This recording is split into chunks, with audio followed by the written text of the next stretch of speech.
Welcome, your source for insider NFL Detroit Lions information. I'm the doc, John Macaroon, on this fine Tuesday. Not as hot at Detroit Lions practice. Thankfully, now it's hot in the afternoon. I'm here in the Sterling Heights studio, safe and secure, ready to talk about what I saw today. Good, quick day, professional work.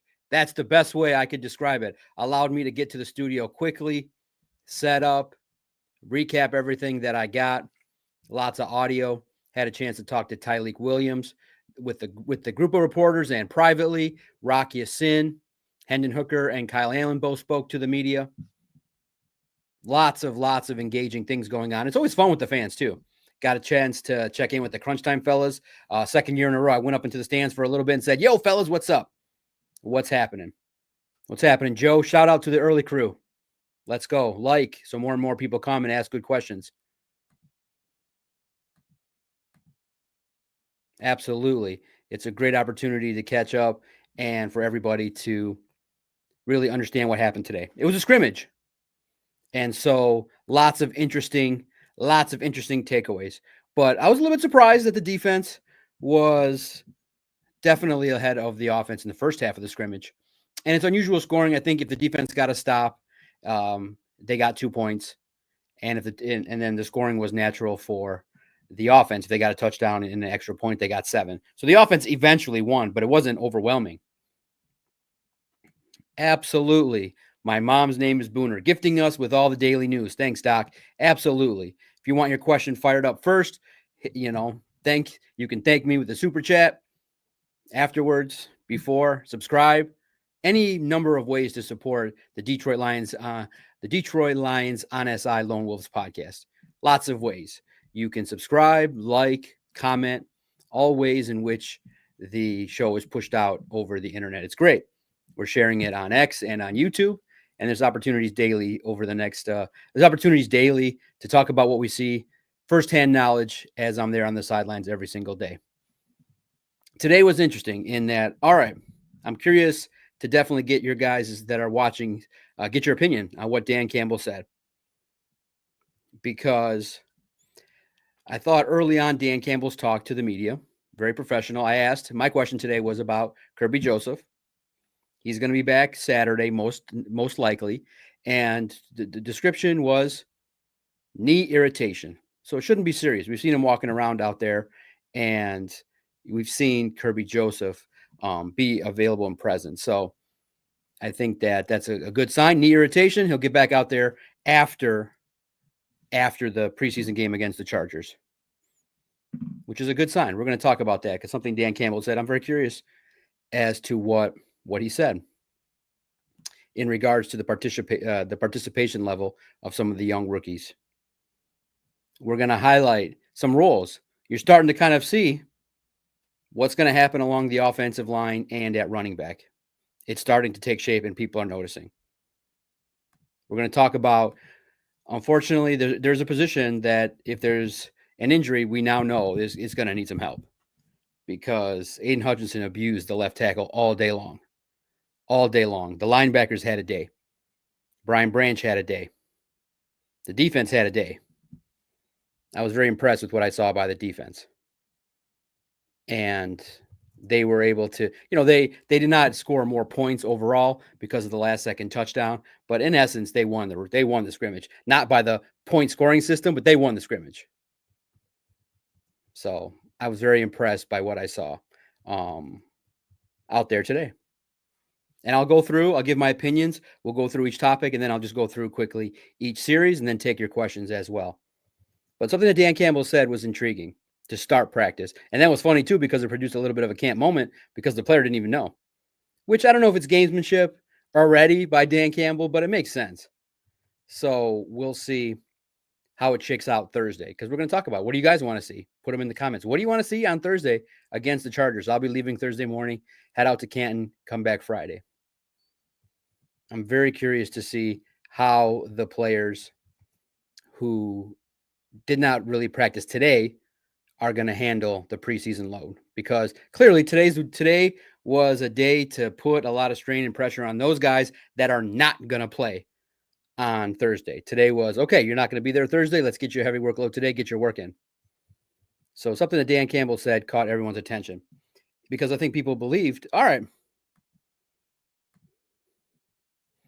Tyleik Williams and Tate Ratledge maybe should play. Well, Tate Ratledge and Tyleik Williams, you're probably not going to see a lot of them on Thursday. That's what Dan Campbell said. And then the media was like, what do you think of that? And Tyleik Williams is like, huh? I didn't know that. So he probably either figured that out today, now probably, or he found it out from his head coach. What do you guys think of that? Do you guys think that's the right call early on? That Tate Ratledge and Tyleik Williams should sit on Thursday. Now, there's pros and cons to each side of that talk. You get the experience, you get after it, you get to play against another team's offensive line if you're Tyleik Williams, and you get a chance to, if you're not going to play center throughout the year, you get at least some reps. And some will say, well, that pretty much clearly sets forth the path that they're starters. And I'm going to talk about some key roles along the offensive line and at the running back spot. But you would say that there's no more valuable experience for a player than getting out on the field, making a mistake. But Hendon Hooker and Tate Ratledge haven't worked together. So some of the early reviews are agreeing with Dan Campbell. Stephen David gets in, Stain Vision. Yes, that's the right decision. Don't need any more injuries. Steven does get in. Yes, I think it's the right call. They're both starters. That's interesting. It's an interesting point of view in regards to the level of experience and development. And again, there's more opportunities later on. This is the Pro Football Hall of Fame game. So there's other opportunities for the Lions to get some experience. But I was a little bit surprised by that, and so was Tyleik Williams. Because of the fact that, Tate Ratledge most likely is going to be slotted into a spot that I think I'm very comfortable with. But you could get him some experience at center pretty quickly, catch him up to speed. Hey, here's some lessons. Here's some, at least for a series. But looks like Tyleik Williams and Tate Ratledge will get the opportunity to sit, watch their teammates, and that will be the case. But that's great work for Kingsley Egwakun, Cologne. One of those two likely to start. Nice. Kev gets in. I don't know if it's early for that, but Campbell pushing those psychological buttons as well as protecting them from injury. He knows what he's doing. It's a fair thought. They're going to get their fair share of reps all throughout the next month. All throughout August, they're going to develop. But let me know. Do you think it's something that you wanted to see?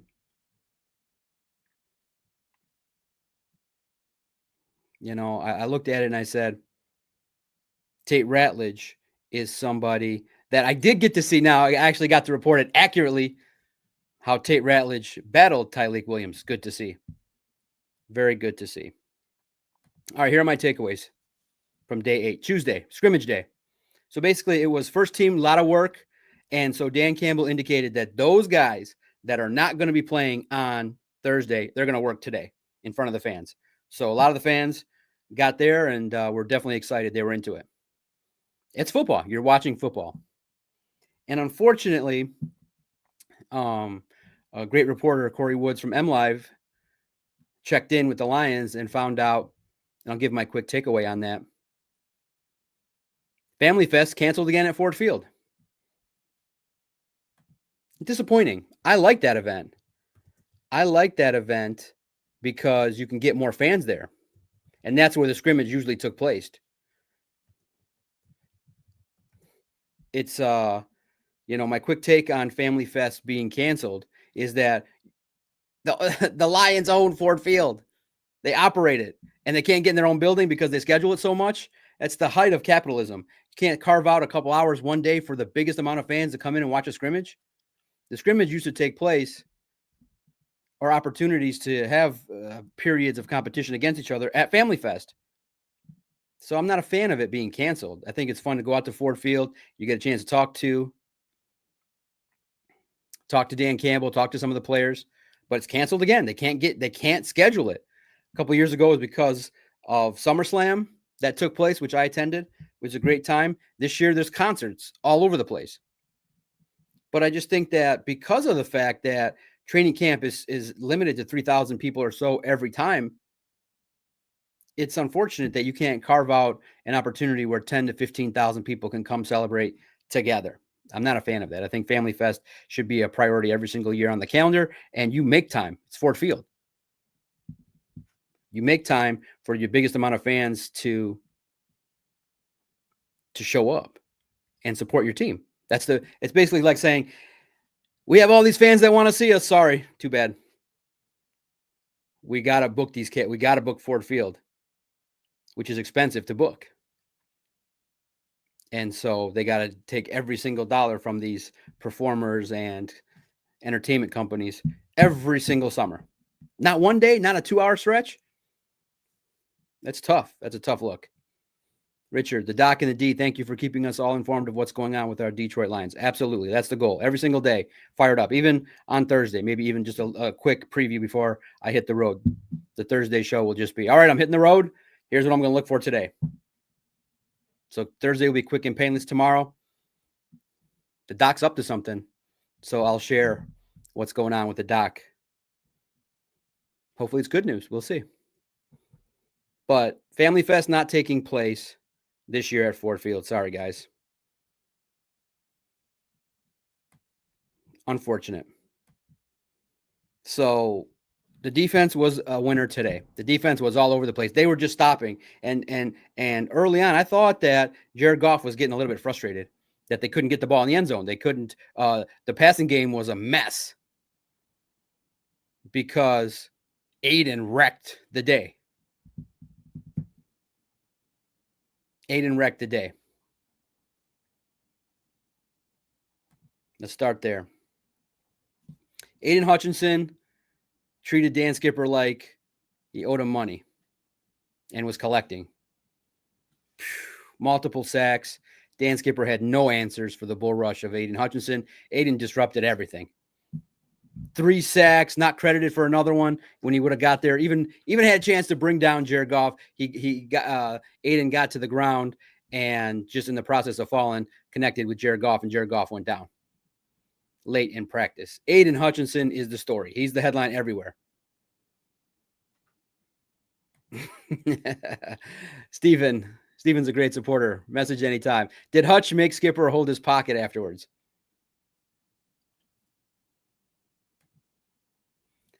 I think Skipper right now is at Aidan's house cleaning it up. Man, poor Dan Skipper. He it's a question where you'd almost ask Dan Campbell, what is can Dan Skipper learn anything valuable from going up against somebody that's just a supreme competitor? It's not a fair matchup. It's not a fair matchup at all. Aidan Hutchinson was wreaking havoc and making it a nightmare for the passing game. Discombobulated. Jared Goff had bodies all up in his face. And the linebackers were making it a nightmare for Jared Goff too. The linebackers each were just out there pressuring and recording and doing a lot of different things. It was unbelievable. That I think at one point it was like 3-4 defensive stops in a row. And like I said, at the end, I'm going to go through each drive. But Jack Campbell, Brian Branch, all over the football. It was crazy. Here's my notes. Nate Lynn used a move to win. Trevor Nowaski fighting to win. Anthony Pittman, Keith Cooper, Pat O'Connor, Jack Campbell lit up. Okay, here's the first excitable moment for me. You'll love to see it. Jack Campbell running full force. And whose job is it to try and stop him? Poor Jahmyr Gibbs. And so I tweeted it on X. Who do you think won? It wasn't Jahmyr Gibbs. Got pushed back. And good lesson. Good lesson for the running backs. Good luck blocking Jack and these linebackers. But Aidan Hutchinson used all his moves, used his weapon, used his arsenal. Now, again, you got to taper it that he's going up against a reserve. But there's no ill will, no ill effects that we're seeing right now. So Aidan's activated. Good. We all know that one of the biggest takeaways so far collectively of camp is that the star players are developing and they're playing better. Yeah, Gritty, you're absolutely right. Detroit Gritty TV. In all fairness, Aidan is too much for a lot of people. Skip, hold your head up. Let's just make sure that they don't. I'm curious to see which highlights they show. Is it just Aidan abusing Dan Skipper?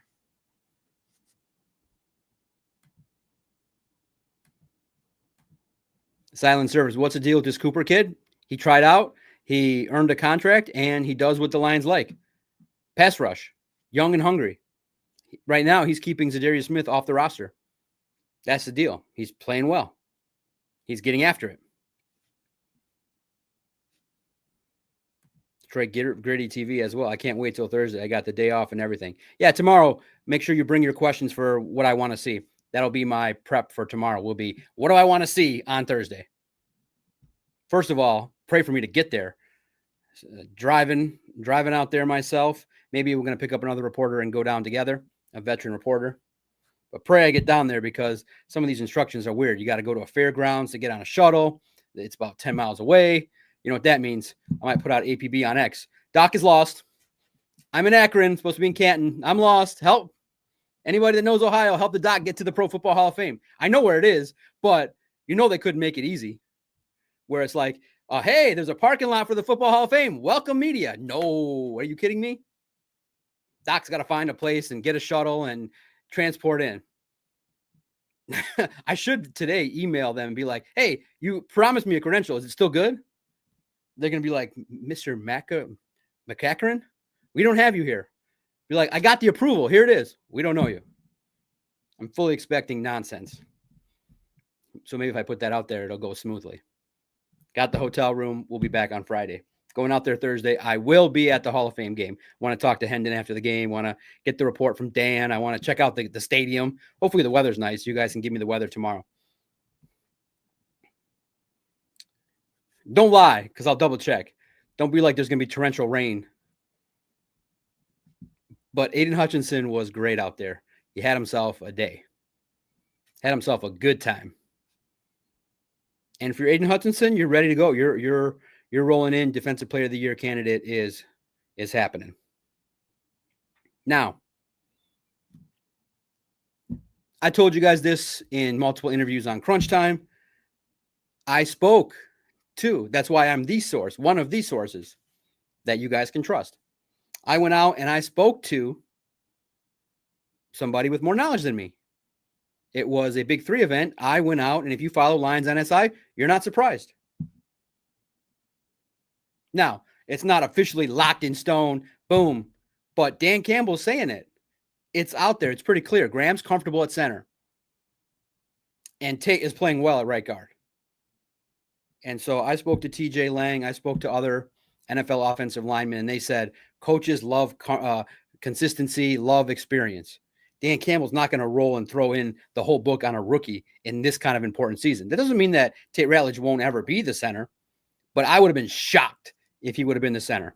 Yeah, he started, got some experience, but it didn't go exactly right. Procedural stuff, the sheer amount of information. Graham has settled things down. Now, Graham has to step it up. On Monday, he was good against the pass, but against the run, it was awful. But the defensive line is winning a lot of these battles.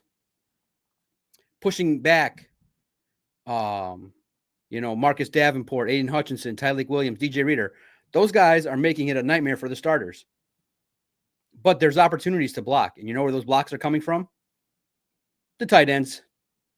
Sam Laporta is an improved blocker. They're running things to the left side on Laporta's side and doing some great things. Visionary gets in, visionary roar. I think having Graham at center is better because center requires more brain power. I just think experience matters with calls, shifts, protections, knowing the offense. Those are the reasons Graham's going to be the starter. Now, you just hope that the lessons he learned from last year, because, he was mostly on the right side. On the left side last year with Kevin Zeitler coming in. Now he's going to be much more comfortable, and he set the record straight. He's okay playing center. Feels like he's having a good camp. There are things he can work on, though, because DJ Reader, I think, has the advantage over him. Him and Tyleek have an advantage over Glasgow. But the other reason is that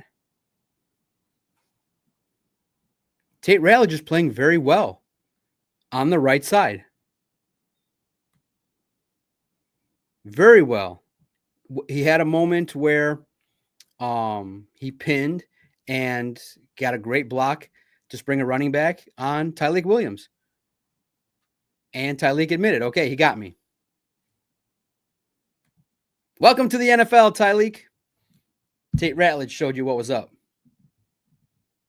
Tate Ratledge was able to get after it, and he looks comfortable at the right guard spot. Guys, look at it. Look at the size that you have on the right side, and then the blocking power you have with Sam Laporte on the left side.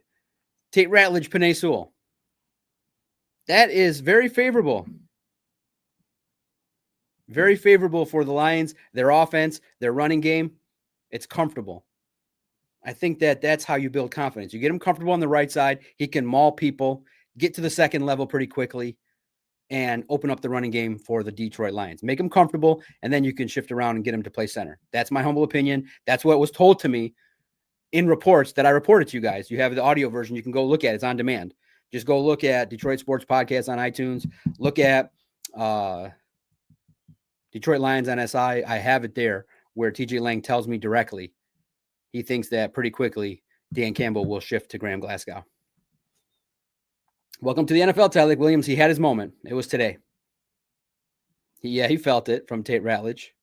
Sprung a block and made it so that's what started the offensive kind of the productive side of the offense was some key blocks and some running attack was good. And so the Lions used some movement from their quarterbacks, Hendon Hooker, Kyle Allen, to kind of open up the offense a little bit.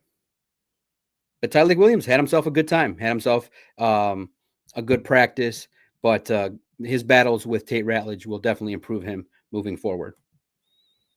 Another takeaway is Jahmyr Gibbs is starting to emerge as a primary weapon, getting a lot of reps. He got a lot of reps today. And yeah, David Montgomery made some moves, but Jahmyr Gibbs, I think, is starting to kind of showcase that he's going to get a lot of bulk of carries and be involved in the passing attack. You still got to involve David Montgomery, but it's starting to look like Jahmyr Gibbs is comfortable in his own skin, knows his skill set, runs hard, plays hard, and is a hard worker and is somebody that can block. Just not Jack Campbell. I mean, that one will be fun to watch for him on film to review. I think that just a little bit, he saw the freight train coming. He braced himself, but Jack had the momentum, and just think about it. Jahmyr Gibbs, Jack Campbell, with Jack running full speed. That's not fun. But Jahmyr Gibbs, when we say he's a primary running back, I see him getting a lot of targets, a lot of opportunities, and I do think that David Montgomery will be a force, but I expect an uptick in the snap counts of Jahmyr Gibbs and his usage. Use him because he plays well.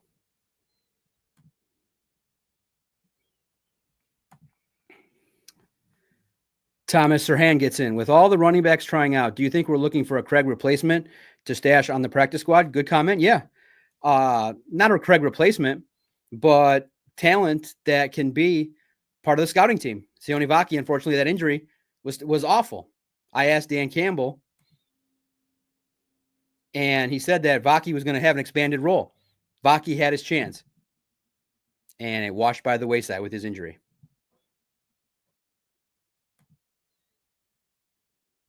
So the opportunity for Robichaud and others, the new running back that came in, it's great news. The UFL standout is now on the roster. Dan Campbell said, hey, if you got film, we'll sign you. Now we'll watch him over the next couple of days. I didn't get a chance to get him on film as we were getting the information on who he was and what the deal was, what his number is. So we'll have all that information starting on the next day that they come back from practice. So just the official schedule. Tomorrow there's no practice. So tomorrow is just a recap and a preview of the game. There's no practice Wednesday. And so Wednesday will come in just a shorter show to just talk about what I want to see on Thursday. Thursday's the game. Then 2 days off, Friday and Saturday. The Lions will not take the field again So you won't have any football dissection until Sunday, but I'll be here every single day breaking down my hopes, fears, likes, dislikes, who's shining, who's not, who's getting awards, who's getting cut, recapping some moves, all those kind of things. I think you guys are right. Brian Ruth, definitely rather Graham at center. Just draft a center next year. I think you got your center in Tate Ratledge. Just need some experience. What do you guys think? Are you okay with Graham Glasgow at center? Are you okay with Jahmyr Gibbs getting a lot more? How much usage should Jahmyr Gibbs get? What do you guys think? I'm definitely in favor from what I'm seeing. He's productive. He can block. He can do some things. Stephen, thank you. Glad I caught you live. Always good to hear from you on the Lions. Thank you, guys. No doubt about it. Why wouldn't I? It's humbling to share exactly what goes on. It's a privilege to do this. Thank you, guys. And thank you for the support. We're growing almost 3,000 subscribers on YouTube in 6 months. I never thought that would grow at that rate. I thought it might have been 3,000 period for the whole time. But I think we're going to grow. I think there's something here. You guys like the engagement. You like us doing it live, breaking down the Detroit Lions, answering your questions. So the moments happened. And again, it's one of those situations where Dan Campbell is setting the tone, and you now get a chance to understand that guys like Colby Sorsdahl, guys like Maurice Norris, Ian Kennelly, Hallett, the safety, they're going to get their chance to get out there and showcase over the next month what they can do. Absolutely, just a fan. Graham knows the offense, and he needs to be center for at least half the season. For the hits, you may have answered this earlier, but any news on defensive end talks about Z and Matt? Zadarius, I presume. Who's Matt and Matt? Fill me in on that. But Zadarius, I think, is being held off the team because of his contract demands, and there's young cats that are able to pressure the quarterback. They're doing okay. Judon. Matthew Judon had a visit, hasn't signed yet. So why? Remember, too, there's some moves that could be made by, hey, we're looking to kind of spark a guy like Trevor Nowatzki, spark a Derek Barnes, spark a Pittman to get after it. We're going to get into it, Debo. Drive by drive. Debo, why was Goff not happy? The offense was abysmal early. And when the drives ended, at one point, he let the coaching staff pretty much know, man, this is gross. I have no, let me operate. There's feet right around me. There's bodies being pushed back into me. Great. Fonte Maddox and Dan Jackson doing their thing.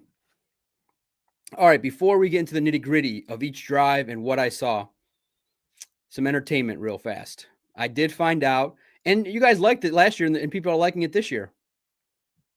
So those are the big takeaways from today. Was the defense did well, was stifling. The offense needed a little bit of time, over half into the practice before they got into it. The rookies, Tyleik Williams, Tate Ratledge, getting the experience. I had a chance. Now, you guys can fill me in. This banner means that some of the rookies have already started to sing and dance for their teammates. And last year, the story blew up, was one of our popular camp stories. And so JMO and others tipped me off to what was going on early. And so I dug a little bit today. You guys are going to have to fill me in because culturally I have no idea what I was hearing. We'll get into that. D Hill, I'll get you to your question, Debo. The rookies have started to perform. Now, you guys will tell me, and culturally, sorry, just not my jam. I have no idea what Jeezy the Snowman is. I listened to it, but that's what Tate Ratledge performed. Tate performed Jeezy the Snowman for his teammates and took his shirt off, and he popped the room. And if it was on Hard Knocks, it'd be another viral moment. The crowd loved it. So I listened to it. I'm like, okay. And so me and Christian were like, what the heck is Jeezy the Snowman? I've never heard of that before. Never heard a song. Never heard of who that is, what that is, if it's a TikTok thing, if it's a online thing. Never heard of Jeezy the Snowman, but that's what was done. And so Dominic Lovett got a good mark from his teammates. And I got some information today from Tyleik Williams. I said, hey, I'm hearing about what's going on these rookie performances. And he's like, yeah. He's like, he was a little bit shy. And he's like, I'm not really a big social kind of guy in terms of the outwardly performance type stuff, but he did Nobody by Keith Sweat. And the crowd was singing and clapping. And he felt like he did the best that he could with it. So the 3 are done. Now, everyone's looking forward to what Ahmed's going to do. I saw Ahmed today after practice, said, all right, you ready? He's like, yeah, he smiled big. Smiled big, and he's ready to drop something. So I'll keep getting the intel. Go check it out, Lions on SI. You get the early thoughts of what Tyleik told me today after practice. A little bit of programming. I talked to Rock Ya-Sin about Jameson Williams torching him. Humble guy and somebody that acknowledges, hey, you know, J-Mo ran a crisp route, gives props to who he needs to, and he talks about his growth and coming to the Lions. So check that out tomorrow, Q&A I had with Rock Ya-Sin. And that's what I promised. I promised the steak early on and the vets and some of the feel-good stories coming up throughout training camp. So I think you'll like it. Rock Ya-Sin was interesting to talk about. Visionary. Hey, Doc, should I get Wingstop or B-Dubs? Wingstop. You'll enjoy it. B-Dubs, I think you probably had too much. Law of diminishing return. Wingstop, I think slightly 10% better wings, in my opinion. Or a chicken sandwich. Teriyaki, get the sauce on it. You'll be good to go. Brian Ruth.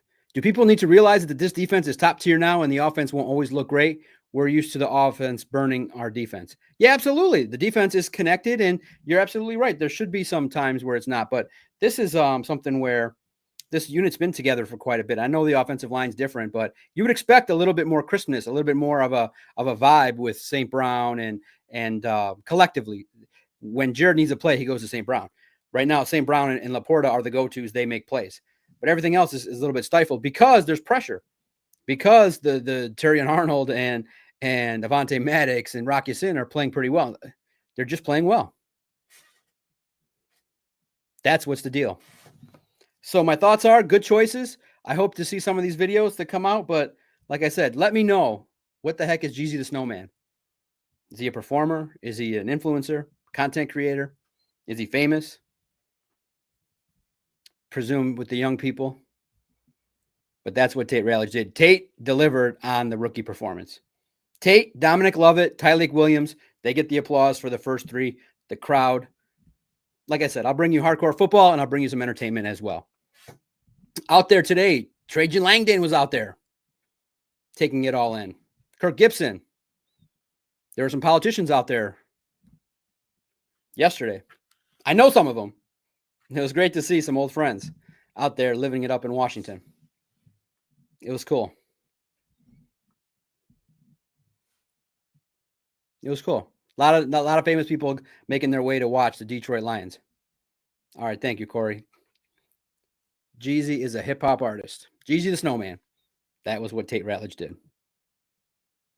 All right, let's get to the nitty-gritty. Going to go drive by drive. If you have any questions along the way, I will pause, take some questions, and then I'll take some questions at the end. So if you want to get a question that you just absolutely need to know about, leave a super chat. We'll pause things and get after it. We will pause things, get right after it, and I'll answer your questions and highlight it to the world, to the masses that see this.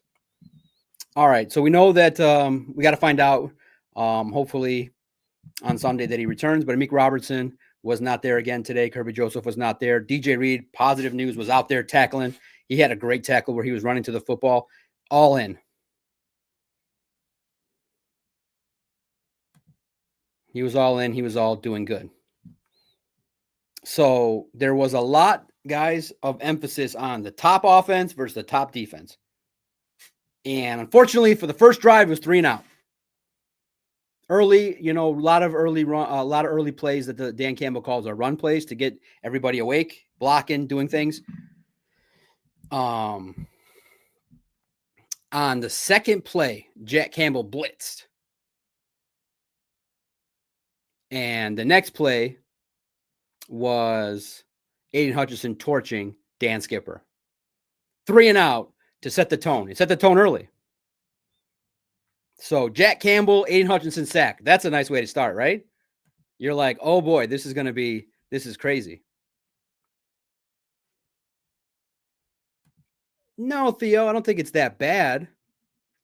It's just pressure, and Graham Glasgow and Tate Ratledge and Christian Mahogany all got to handle it, and it's tough. There's talent on the other side too. There's talent on the defensive line side of the football. Tyleik Williams, first round pick. DJ Reader, veteran, handsomely paid. Aidan and Marcus. That's a nice foursome. That's a nice 4-man front base. And then you get 3, Alex Anzalone, Derek Barnes. You have some opportunities to make plays. Very much strong opportunities to make plays when Alex, Jack, and Derek are all together. And then the rotation at linebacker is pretty good too. Very good. No, it was collective. It was a collective effort. Panay is not having as consistent a camp as I would like. Not bad, but to the standards of what Panay would like, I think he's got to check out and get into camp, because Aidan's winning over him too. So Ratledge has his moments, and I'm talking about collectively at certain team periods. Sometimes there's plus play, sometimes there's not. And sometimes, the defense is trying to confuse the offense with different positioning and where the blitz is coming from. Blitzes came from everywhere. Brian Branch involved in some some pressure. So it's good to disguise. And Calvin Shepard, he knows what he's doing. So that first series, awful. Sets the tone. No fun. Next series is between the ones again and the ones on defense. And this time, who gets it going? David Montgomery with a nice run. So when it was well, they blocked well. He avoided DJ Reader and was after it. And guess who opened that lane? Like I said, this is the get to the welcome to the NFL moment. That's where you could follow along too. And if you're confused, you can follow the live blog similarly as as complement to what I'm saying here. This is where Tate Ratledge, and I tweeted it. I'm like, oh, this is what I wanted to see when I tweeted a couple of days ago when Williams wasn't there. This time it happened. And it actually kind of envisioned, it was similar to whatever he did to maybe Chris Smith or somebody else or DJ Reader. Tate Ratledge sealed off Tyleik Williams, and it burst David Montgomery for about a 10-15 yard run. Then the old reliable Amon-Ra St. Brown. Then, a mistake was made, a false start, set the tone, back 5 yards. 3rd and long, Goff tried to get to Tim Patrick. It didn't work out. You know why it didn't work out? BB's in the way. Don't go in the middle with BB. That was not the best situation early. Confusion, boom. You are not crisp. BB's going to take care of your business. John, my man, John Hughes, always in supporting. The legendary Doc, what up, Doe, my guy? Broadcasting, living the life, man, having fun. Smash the like button, like. That's the best way to get this for more people. That's how I continue to support and grow and can do it more often, bring you more information with every minute that I can broadcast. You guys know the source of your entertainment and information. You got to have the total package, in my opinion.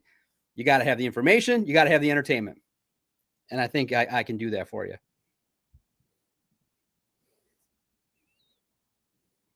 And also, too, just on a side note, the vibe is different on the sideline. I'm, have to compliment this group of staff that the Lions have brought to training camp this year. A lot nicer. Others were nice, very nice.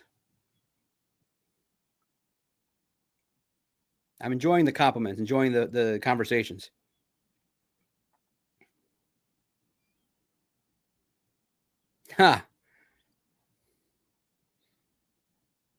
Thank you. Much appreciated. So it was then the play was, the less than standard football, we would say the lack of execution continued because it was about a 53 yard attempt by Jake Bates, and he lines up and he shanks it. And I'm talking about it was not even contacted right. It just hooked left, and the crowd was like, he didn't warm up great, and it continued into practice. Now he got one off for sure, but it might be one of those deals where when the lights are the brightest, Jake delivers. But Jake Bates and that kick in front of everybody, not good. Now the second unit finally gets in on this series.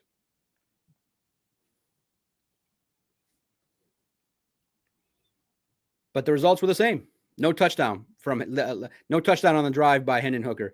He got a nice playoff to, in my notes here, 84. Shane Zylstra got a nice chunk play there. Plus,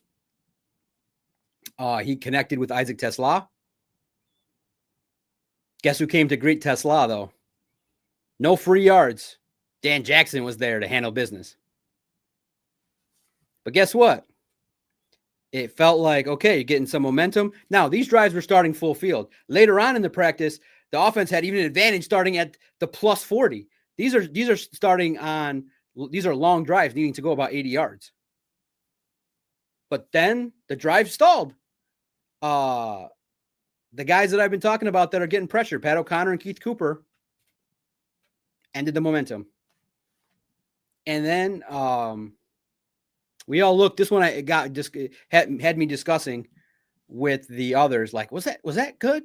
Bates tried a 51 yarder. It was just left of the upright. Now it goes by so fast. And then today, which was crazy, which I don't know, man. I'm gonna have to start talking to these tech people. I don't have great relationships with a certain section of people. 1, security. 2, credential people, or people that are responsible to get me into places. Parking attendants. And I'll share one day all these stories. Parking attendants hate me because they always send me to places where I can't park, or they send me into the regions of the world where I would not want to be. Security people, not at the Lions, just outside. And tech people. Well, whoever's running the video board, when there wasn't a great play, the play wasn't being shown. And they have this nice gray board. It's basically, if I were to ask about it, if I were to complain, I'd be like, listen, can we get this screen a little bit tighter in HD? And can we get it a little bit working when we kind of see something? They'd be like, John, that's a luxury. That's not a privilege. I'd be like, I'm trying to report, was that a good kick? And everybody's like, I think it was bad. And then you got people throwing their hands up that it was good. And it was like, no. I was like, okay, I'm just going to trust it. And I think everyone reported that was a miss. But it's like, and then the best part is it's a green screen. And then you guys can see it if you go out there. And then sometimes we're all looking at it and it's just refreshing and nothing's happening. And you're like, we want to report. Dang it. Run this right. They're like, we can't show this. We can't show the miss. Let's just edit. Freeze. It just so happened that it froze on the bad plays. What do you know? And I could be exaggerating, but we're trying to take feverish notes for everybody.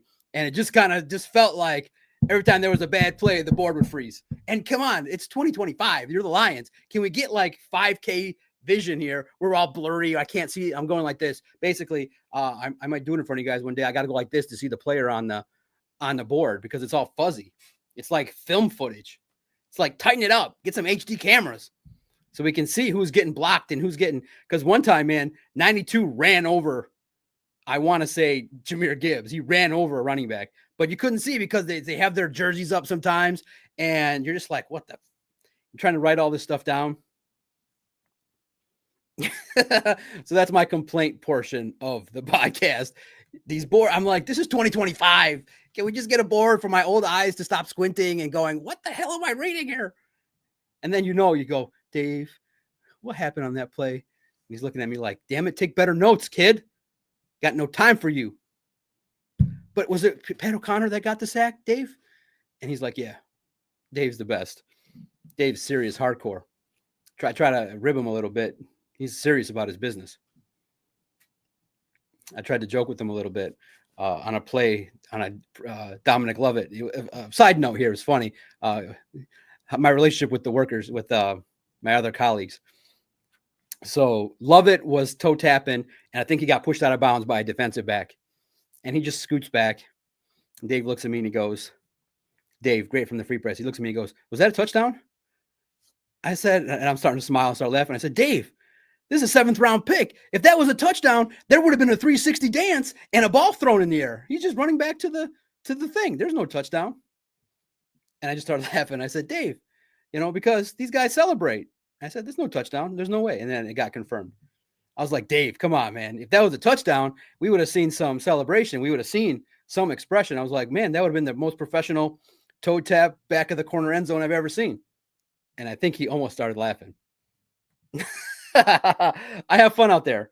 I don't take it as seriously maybe as the others. The others are serious. I'm having a good time out there. Telling jokes and shaking hands, and it's all a good time. This isn't work. We're talking football. We're broadcasting, baby. So I try to joke around a little bit with the others. I'm pretty sure when I leave, because I get there and what I do is I run to the studio. I don't hang out after practice. I want to start typing and get to my office. I type better in a more confined space. I think I type better in this office where I got a picture of myself, right? It's more comfortable with the lights and the studio and the microphones. The words flow better to type than in the media room. So Pat O'Connor, Keith Cooper squashed the second team drive. Done. Now, starters come back, another 3 and out. Branch covered St. Brown great. Branch was part of a tackle to get Gibbs down. Tyrion Arnold had great coverage on, in my notes here, it says 687, great coverage. Goff took a shot deep. Left sideline wasn't that great of a route, pass, or nothing. But after that, that's when the note here says 6 sideline limping. I think that was the last rep for Tyrion in the practice. Now, I definitely saw him leave practice after. He stays throughout the entire rest of the practice. He walks off the field and is confident. No issue, in my opinion. I can't give medical advice. Just that he acknowledged it with a couple exclamation points. My ex post was, Tyrion looks like he's walking or Tyrion looks confident as he's walking off the field at the end of practice. And I think that probably indicates that it's just a mild precautionary situation, but there's no speculation. He is evaluated for a hamstring. That's where we're at. But I would speculate that I do not believe currently that it'll be a super long-lasting situation. He's got a couple of days off. Rock Ya-Sin, who I spoke to after practice, he stayed on. He got the job, the duties next. The offense did squat again. 5 straight stops for the defense before we get a drive. Branch blitzed. Now, this is what was scary. Branch would have popped Goff, but Laporta just chipped him just enough, and Laporta had to hold him. Branch would have rocked Jared Goff. And then the drive ended with Hutchinson beating Skipper yet again. Now, the defense is racking up points all this time. Kyle Allen comes in for the next drive, nothing. Picked up a first down, but nothing much. Anthony Pittman gets in the action on that drive with some pressure and gets into it. My notes were 41, solid rep. Anthony Pittman made his presence felt. Now, finally, the offense has a drive, 80 yards. St. Brown leads the way. A nice run by Gibbs with the assist of blocking. That was probably Derek Barnes' worst rep of the day. Didn't set the edge all that great, and Gibbs took advantage. Then it was the running back. This was the running back show. You had David Montgomery. You had Jahmyr Gibbs. You were handling business.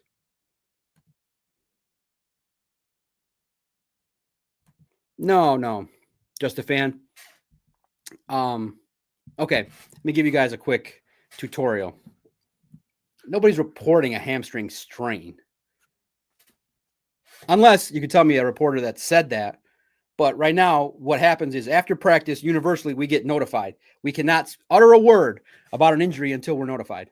And so I think you guys are noticing that all the reporters are saying the same thing. We're not all talking to each other within 30 seconds of each other.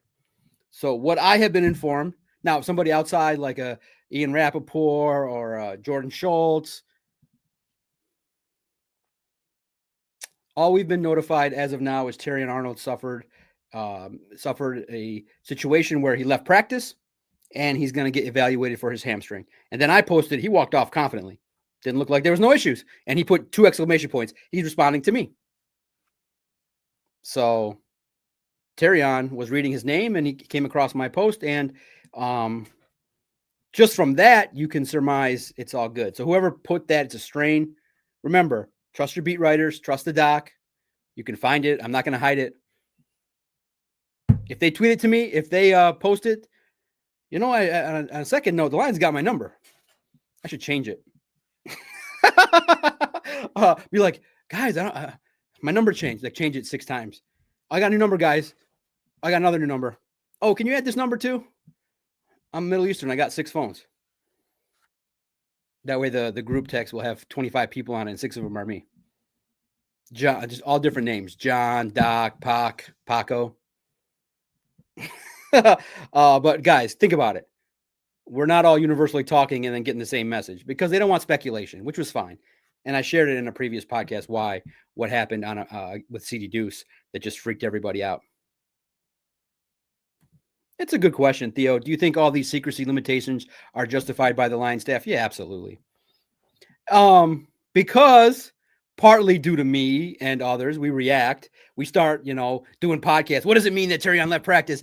Who's up next? So what happened with the CD Deuce situation was it just led to rampant speculation. And when it involves injuries, you don't want fake news out there. And so if you can control it a little bit, that's fine. And then pretty much you're not gonna have to wait too long. You got to wait 12 hours max the next day. We'll ask Dan Campbell or the national media will get it from the agent. You just don't want fake news.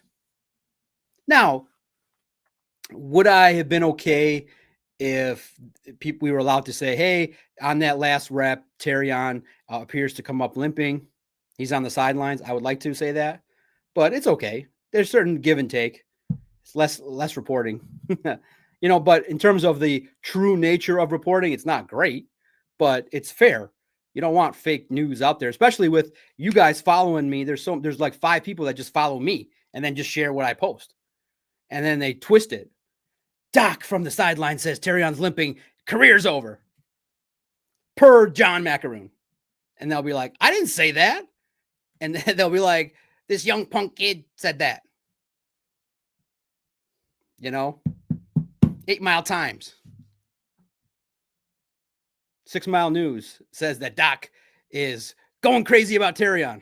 Like, no, I didn't. I just said he had some limps. 6 Mile News can get it out there probably faster than I can.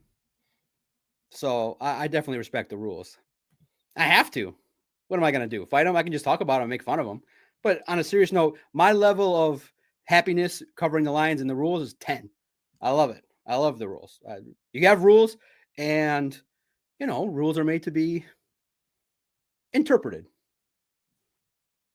So it's fun. That's a good question, though, about rules and stuff like that.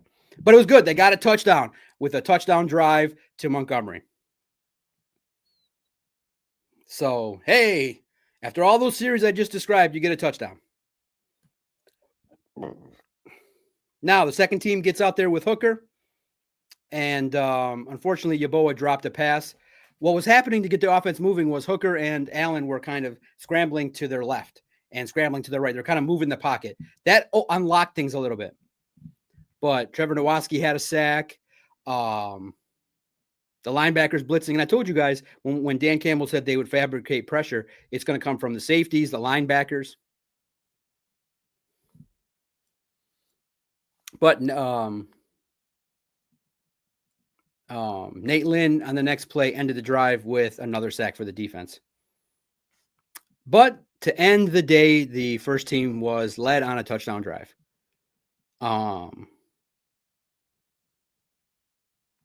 I think that they started. If I said on the plus side, I meant a little bit closer up. I think it's being reported on the opposing 40. So basically 50, 60-yard drives when they had a chance to get closer. Laporta got a first down. Montgomery, St. Brown. Those are the guys that when they're producing, Laporta, St. Brown, Montgomery, those are the guys that will get after it. Tim Patrick ended the day with a score. And so they ended the day on a positive note, and that's what happened. The defense won. Did you see a common theme there, guys? You know that, right, John Hughes? Exactly. If you're not trying to find the line, then what are you doing? Steven gets in, but even in a less severe case, you do not want to give your opponents any intelligence. Keep them guessing.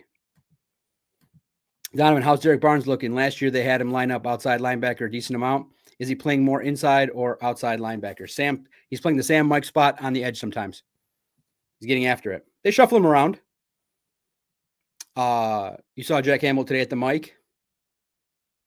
You've seen times where Jack's the will. You've seen today Alex at the mic.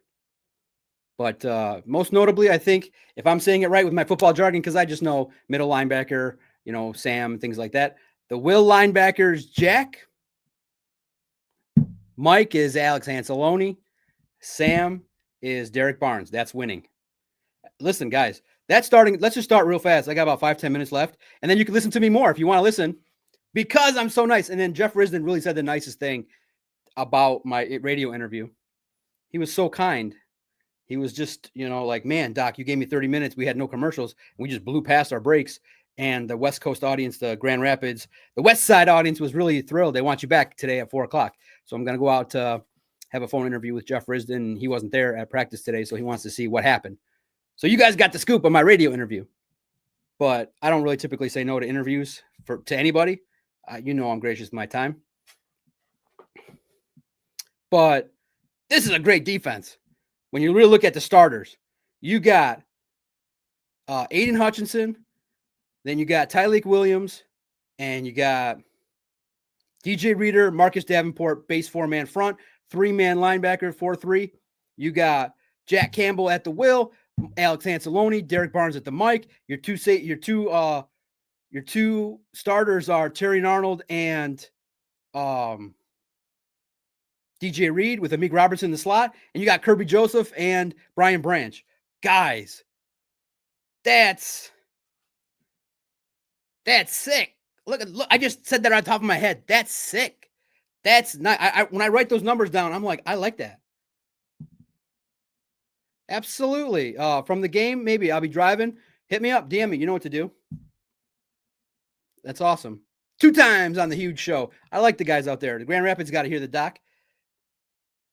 What? You're supporting the East Side? You don't have love for the doc from the East Side, West Coast, West Side? No, Grand Rapids loves me. I love Grand Rapids. Great town. West Coast, West Side loves the East Sider. Absolutely not. I ask a lot of questions, Q-Ball. Doc, you need to ask more than JMO questions to everyone on the team. I do. It's just that one day I had a JMO story, so that was a JMO day. Today, you'll see I asked Tyleik a question about DJ Reader. I asked Tyleik Williams about the intel on the dance moves, the rookies. I had a one-on-one specifically with Rock Ya-Sin. So, guys, Q-Ball, you're not paying attention. I don't know if you're clip hunting, but Doc has a high frequency. And I think, too, for some reason, the cameras keeps following me. I don't know if I like my likeness shown all over the cameras. The Lions camera loves me. I got to find out who the camera person is. I think they specifically love me. Every time there's a media session, the camera's on me. Like, I got to say, hey, guys, show the players. You don't got to keep showing the doc. The one lady was like, move. As I was trying to get my phone close to, I think, Amon-Ra, I'm like right next to him, like on his hip. And the lady was like, move. And I said, okay. And then the one time the other PR individual was like, come on, get closer. Because then sometimes if I'm looking to run, just to get a quick couple sentences from a guy and listen and then run to another guy, I like stand like this and then I just run. He's like, come on, get closer. So it's like the yin and the yang. The camera people are like, get the F out of the shot. We know what you're doing. It's really accidental. Every time you see me on camera, guys, it's accidental. It's accidental. I promise. It's accidental. I'm not doing this on purpose. It's not like I know where the cameras are. It's accidental. Trust me. It's accidental. And so I look at it and I say the defense, I like that. I just those 11 guys, if they stay healthy, you got a chance, guys. Anything else? Last 5 minutes here. I'm hopping on the radio at 4. I gave you an hour detailed from the sidelines. A lot of good stuff happened. Defense won the day. Blitz galore. Calvin Shepard won. Oh, thank you, Steven. You look like a pro. Don't sweat it. I think, now I think you guys know I'm comfortable. I'm secure in my job. I've learned the ropes. I know what to ask. I'm comfortable.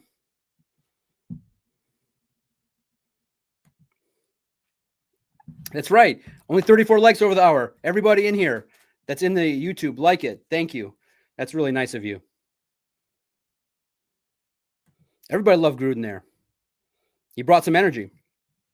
Smash that like button afterwards. If you come across this video, smash the like button. That's how more and more people see it and how more and more we'll interact with it.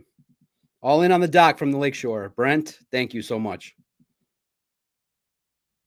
Exactly. Right, John Hughes? The whole DJ Reed and DJ Reader is hilarious. You almost have to say their names so people know who you mean. Say their positions.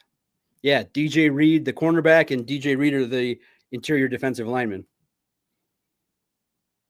It's crazy, right? DJ Reed, DJ Reader.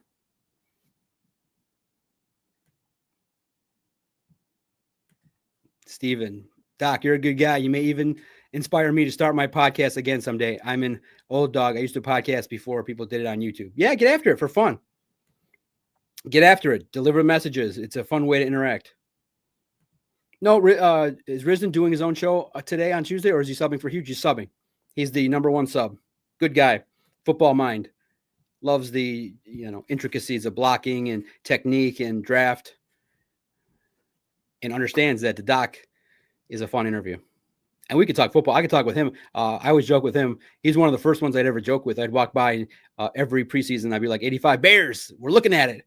And he'd always laugh. Or if, a guy like a Maurice Norris made a play, I'd be like, Hall of Fame, yellow jacket. And he's always laughing. Like I said, I have a good time. I think most people would say, that guy is fun to have in a room. That's the mission. All right, guys. Thank you. 60 minutes are up. 65. I think you've understood what happened today directly. You have the lines on SI observations. I wrote what happened, who was there. I even talked to Jahmyr Gibbs about wrestling. Real fast, 2 minutes. The television reporter blocked my story.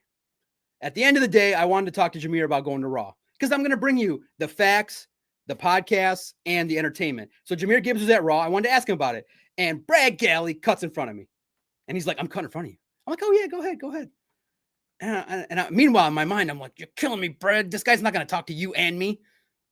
I joke with him. I love Brad. I told him, Brad, you killed my story, Brad.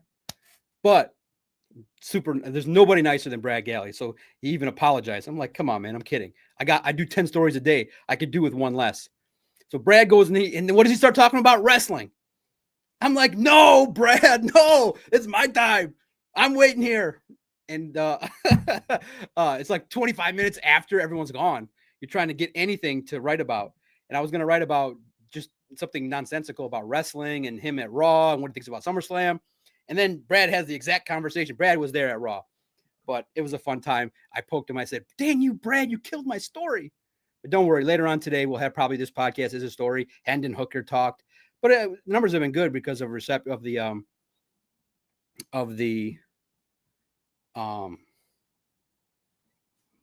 transactions and the news and the facts. So 1 or 2 stories more, lines on SI. Keep checking as we bring you coverage. I appreciate your time today. Thanks for listening, tuning in. We'll talk again tomorrow. I'm the Doc, John Macaroon. This has been the Detroit Lions on SI Lone Wolves podcast. You can find it everywhere you listen to your favorite audio content here on YouTube. Hit the likes, notifications, comments, and you guys know if you comment, there's a good chance I'll answer it. Thanks, everybody. Let's check in tomorrow.